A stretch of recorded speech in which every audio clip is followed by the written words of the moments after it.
Hello all, good morning. 29 ஜனவரிக்கான current affairs பார்க்கலாம்.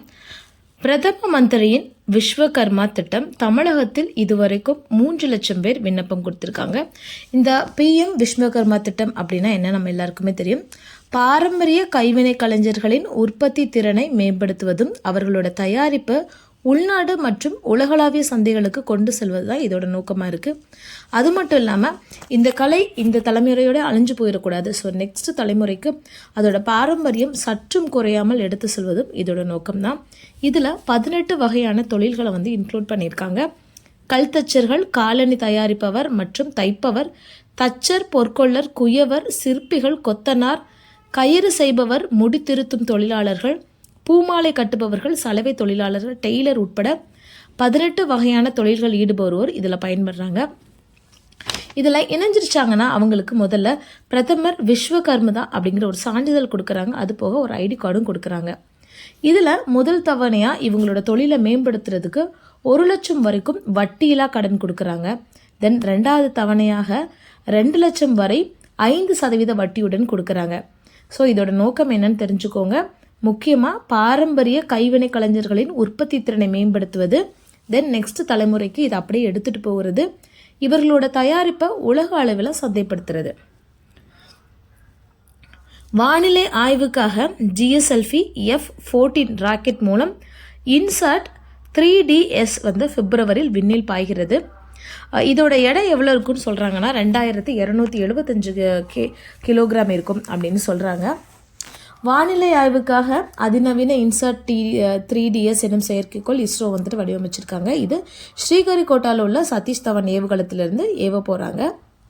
இதற்கு முன்னாடி வானிலைக்காக ஏதாவது செயற்கைக்கோள் இந்தியாவிலேருந்து அனுப்பிச்சிருக்காங்களா அப்படின்னு பார்த்தோன்னா ஏற்கனவே இன்சாட் 3Dயும் இன்சாட் 3DR அப்படிங்கிறதும் இருக்குது. அதன் தொடர்ச்சியாக இப்போ இன்சாட் 3DS கொடுக்க போகிறாங்க. மக்களை தேடி மருத்துவம் இந்த ஸ்கீம் தமிழ்நாட்டில் ரொம்ப பிரபலமாக இருக்குது. நம்மளே நிறைய தடவை பார்த்துருக்கோம். இந்த ஸ்கீம் கிருஷ்ணகிரியில் சாமனப்பள்ளி அப்படிங்கிற இடத்துல 2021 தமிழக முதல்வர் அவர்கள் தொடங்கி வச்சாங்க. இதோட நோக்கம் என்ன அப்படின்னு பார்த்தீங்கன்னா, மக்களை அவரோட இடத்துக்கே போயிட்டு ட்ரீட்மெண்ட் கொடுக்கறது. மோஸ்ட்லி NCD, அதாவது நான் கம்யூனிகபிள் டிசீஸ்க்கு அதிகமாக கொடுக்குறாங்க, அதிகமான முக்கியத்துவம் கொடுக்குறாங்க. சரி, இந்த திட்டத்தின் மூலம் பயனடைந்தவர்களோட டேட்டா கிடச்சிருக்கு. 67.3 lakhs பேர் உயர் ரத்த அழுத்தம், அதாவது பிளட் ப்ரெஷருக்கும் 36.5 லேக் மெம்பர்ஸ் டயபெட்டிக்காகவும், ஒட்டுமொத்தத்தில் 1.35 crore பீப்புள் இணை நோய்களுக்காக, அதாவது தொற்றா இணை நோய்களுக்காக இங்கே ட்ரீட்மெண்ட்டில் இருக்காங்க. இந்த மாதிரி ட்ரீட்மெண்ட்டில் இருக்கிறவங்களுக்கு டயாலிசிஸ், ஃபிசியோதெரப்பி, மருந்து இதெல்லாமே மாதம் சப்ளை பண்ணிகிட்ருக்காங்க.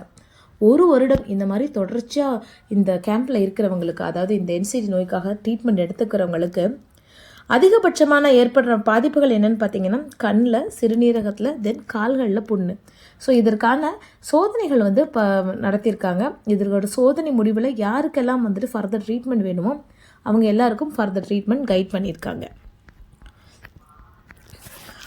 தமிழ் ஹிந்துவில் ஒரு ஆர்டிக்கல் போட்டிருந்தாங்க, காந்தியை பேச வைத்த நூல்கள் அப்படின்னு சொல்லிட்டு. ஃபஸ்ட்டு காந்திஜி அவரோட வழக்கறிஞர் படிப்பை முடிச்சுட்டு இருக்கும்போது அவர் ரொம்ப பேசுகிறதுக்கே ரொம்ப கூச்ச சுபாவம் இருந்ததாக சொல்கிறாங்க. அப்பொழுது அவர்களுக்கு ஒரு 2 புக்கை ஒருத்தங்க பரிந்துரை பண்ணியிருக்காங்க.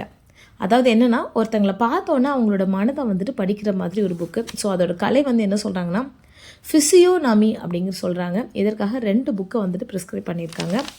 லாவட்டர் எழுதிய உடலியல் கலை, தென் ஷீமன் பென்னிங்ஸ் எழுதிய ஒரு நூல். இந்த 2மே அவங்களுக்கு ப்ரிஸ்கிரைப் பண்ணியிருக்காங்க.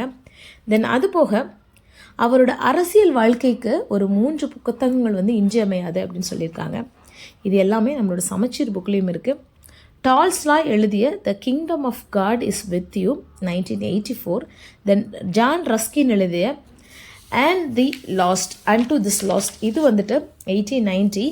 தென் தாரோ எழுதிய சிவில் டிஸ்ஒபீடியன்ஸ். இந்த 3 நூல்களும், இந்த 3 பற்றி சமச்சீர் புக்லேயே கொடுத்துருக்காங்க. இந்த 3 நூல்களுமே அவருக்கு ரொம்ப பிடித்த நூல் அப்படின்னு சொல்லியிருக்காங்க. இதில் ஃபஸ்ட்டு நம்ம பார்த்த இந்த டால்ஸ்டாயோட நூல் என்னன்னு சொன்னாங்கன்னா, விவிலியம் பைபிள் இருக்குல்ல, பைபிளில் வலியுறுத்தப்படும் புதிய அன்பின் அடிப்படையிலான தத்துவங்கள்லாம் அப்போவே எழுதியிருக்காங்க அப்படின்னு சொல்லியிருக்காங்க. ஸோ காந்திஜி மற்றவங்க மேலே காமிச்ச அந்த அன்பு, புதிய சமூகம், இது எல்லாமே வந்துட்டு இந்த நூல்களில் அடிப்படையானது அப்படின்னு சொல்லியிருக்காங்க. தென் அடுத்து இந்த ரஸ்கின் எழுதின நூல் வந்து முதலாளித்துவத்தை வந்து விமர்சிப்பது. இதை 9 பாகங்களாக 1908 காந்திஜி வந்து குஜராத்தி மொழியில் எழுதியிருக்காரு. இது சர்வோதயா அப்படிங்கிற ஒரு குட்டி குட்டி புக்ஸாக அவைலபிளாக இருக்குது. தென் நெக்ஸ்ட்டு தாரோ எழுதிய நூல். இந்த நூல் தான் சத்தியாகிரகத்துக்கு ரொம்ப அடிப்படையான நூல் அப்படின்னு சொல்லியிருக்காங்க. ஸோ இந்த 3 நூல்களும் காந்தியோட அரசியல் வாழ்க்கைக்கு மிகவும் இன்றியமையாது அப்படின்னு குறிப்பிட்டிருக்காங்க.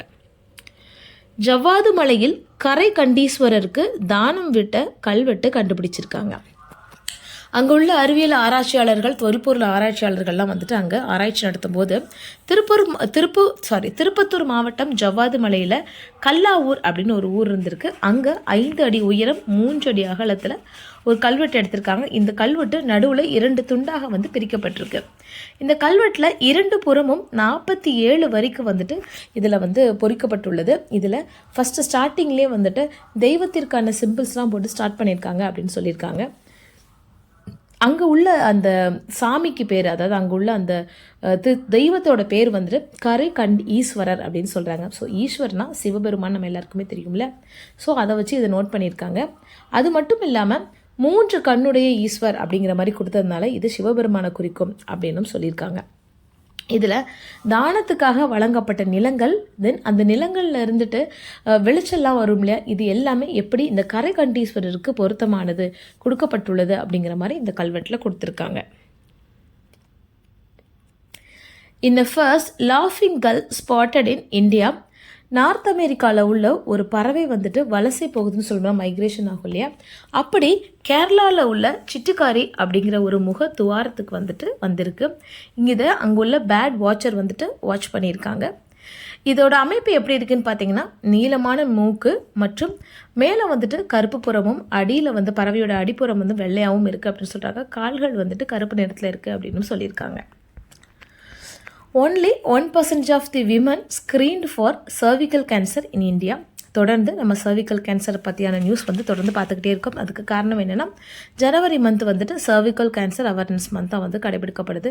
ஸோ அந்த ஜனவரி மாதத்தில் நிறைய நியூஸஸ் வந்து சர்விக்கல் கேன்சரை பற்றி பார்த்துட்டோம். தென் அதுக்கான வேக்சின்ஸ் எப்படி இருக்குது அப்படின்னு பார்த்துட்டோம். இன்றைக்கி வந்து என்ன சொல்லியிருக்காங்கன்னா, இந்தியாவில் 1% ஆஃப் தி விமன் மட்டும்தான் அந்த ஸ்க்ரீனிங்க்கு போகிறாங்க அப்படின்னு சொல்கிறாங்க. அதிகமாக ஸ்க்ரீனிங்கில் யாரெல்லாம் பண்ணுறா அப்படின்னு பார்த்தீங்கன்னா, தமிழ்நாட்டில் உள்ள மக்கள் வந்து சர்விக்கல் கேன்சருக்கும் சரி, பிரெஸ்ட் கேன்சருக்கும் சரி அதிகமான ஸ்க்ரீனிங் இந்தியா லெவலில் பண்ணுறாங்க அப்படின்னு சொல்லியிருக்காங்க.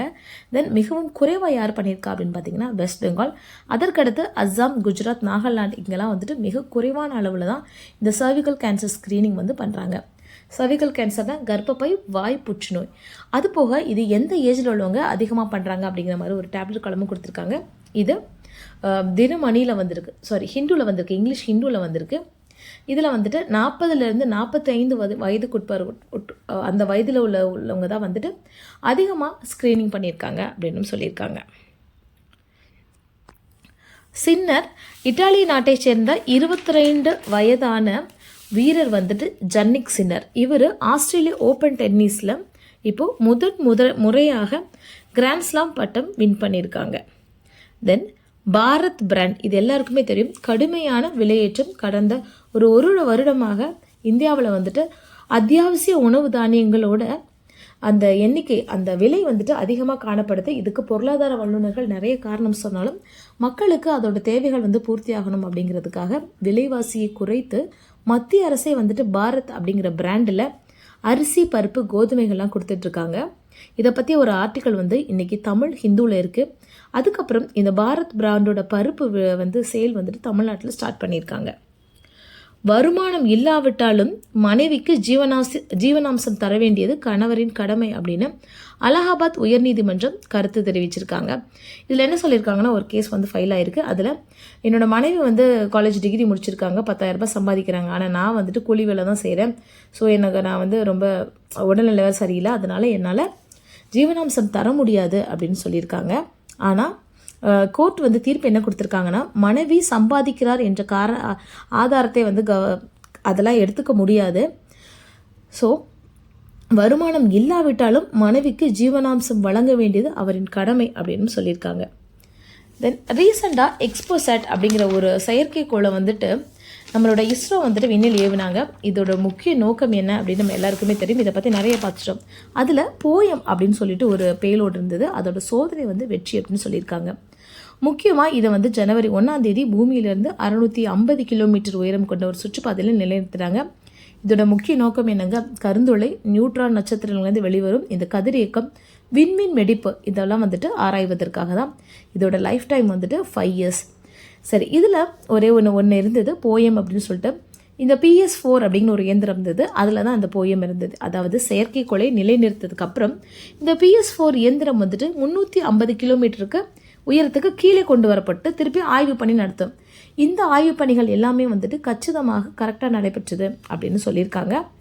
இந்த 23 நாட்களில் 400 முறை இந்த செயற்கைக்கோள் வந்து குறிப்பிட்ட தாழ்வட்ட பகுதிக்கு வந்து இந்த சோதனையை வெற்றிகரமாக முடித்துள்ளது அப்படின்னு சொல்லிட்டு ISRO சொல்லியிருக்காங்க. இது போக என்ன சொல்லியிருக்காங்கன்னா, ஹிந்து இங்கிலீஷில் வந்துட்டு ஒரு ஆர்டிக்கல் இருக்குங்க. What is end to end encryption. நம்ம வாட்ஸ்அப்பில் இல்லை ஃபேஸ்புக்கில் இந்த மாதிரி நிறைய சோஷியல் மீடியா போகும்போது நம்மளோட கான்வர்சேஷன்லாம் போட்டிருப்பாங்க இல்லையா, எண்ட் டு எண்ட் என்ஸ்கிரிப்ஷன் அப்படின்னு சொல்லிட்டு. ஸோ அந்த எண்ட் டு எண்ட் என்ஸ்கிரிப்ஷன் வந்துட்டு எப்படி ஒர்க் பண்ணுது அப்படிங்கிற மாதிரி ஒரு ஆர்டிக்கல் கொடுத்துருக்காங்க. டைம் இருந்தால் பார்த்துக்கோங்க. தேங்க்யூ.